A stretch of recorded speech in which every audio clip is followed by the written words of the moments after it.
ફેરો છેલ્લો ફેરો એમ કીધું. લાલા શેઠને ખબર પડી ગઈ આ મનુષ્યનો દેહ છેલ્લો ફેરો છે, આના પછી મોકો આવવાનો નથી. એ જ વખતે પગમાં પહેરેલી સાદી ચંપલ હતી એ પહેરીને માણસો વૃંદાવનમાં આવીને ભીખ માગવા લાગ્યો. પાદુકડી માગી રાધે રાધે રાધે રાધે જપમાં મગ્ન બની ગયો. પરિવાર ગોતે છે ખ્યાલ ગયો આપો.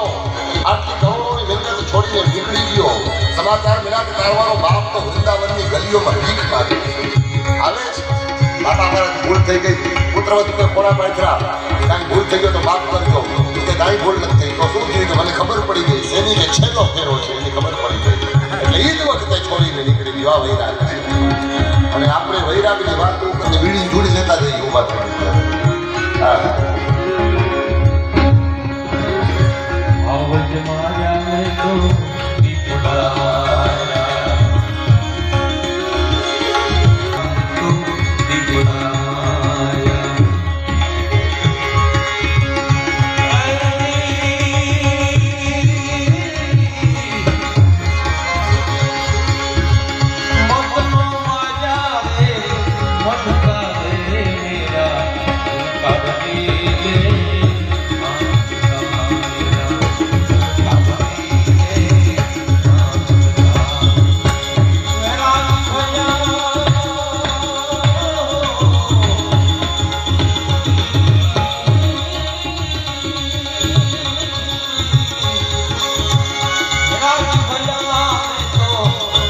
Oh